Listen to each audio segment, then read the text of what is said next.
जिल्ह्याच्या विधानसभा निवडणुकीत राष्ट्रवादी अजित पवार गटाला बारामती, शिरूर, भोर, आंबेगाव, इंदापूर तालुक्यात आपला गड राखण्यात यश आले आहे। भाजपने दौंड तालुक्यातील आपली जागा कायम राखली आहे। पुरंदरमध्ये शिवसेना शिंदे गटाने आपली जागा काबीज केली आहे। खेडमध्ये शिवसेना उभाटा गटाने यश मिळवलं, तर जुन्नर मतदारसंघात दोन्ही राष्ट्रवादी गटाच्या उमेदवारांना धूळ चारत अपक्ष शरद सोनवणे यांनी जोरदार मुसंडी मारली।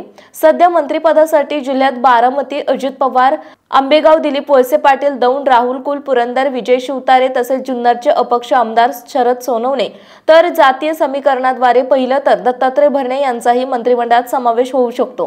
त्यामुळे जिल्ह्यातील 5 शिलेदार मंत्रिपदाच्या रेसमध्ये असल्याचं दिसून येत आहे। परंतु आज होणाऱ्या मंत्रिमंडळाच्या कोणाची वर्णी लागणार याबाबत जिल्ह्याच्या राजकीय वर्तुळात चर्चेला उधाण आलं आहे। तसेच राज्याच्या मंत्रिमंडळाकडे जिल्ह्याचे लक्ष लागलं आहे।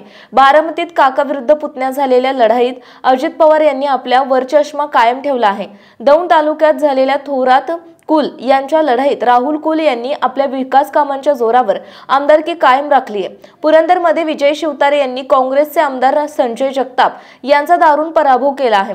शिवतारे यांनी देवेंद्र फडणवीस यांच्या मंत्रिमंडळात केलेल्या चमकदार कामगिरीमुळे त्यांच्या नावाची चर्चा होऊ शकते, असा मतप्रवाह राजकीय वर्तुळात सुरू आहे। आंबेगाव तालुक्यात दिलीप वळसे पाटील यांनी देवदत्त निकम यांचा पराभव केला, तसेच अनेक वर्ष मंत्रिमंडळातील अनुभवी नेतृत्व म्हणून त्यांच्याकडे पाहिलं जातं। त्यामुळे मंत्रिमंडळाच्या शर्यतीतील चेहरा कायम आहे।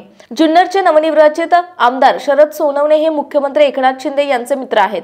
शरद सोनवणे पुणे जिल्ह्याचे शिंदे गटाचे जिल्हाध्यक्ष म्हणून काम पाहत आहेत। शरद सोनवणे आमदार होताच मुख्यमंत्री एकनाथ शिंदे यांच्या आदेशाने तातडीने भेटीसाठी जुन्नर तालुक्यात हेलिकॉप्टर सोनवणे यांना घेण्यासाठी आले होते।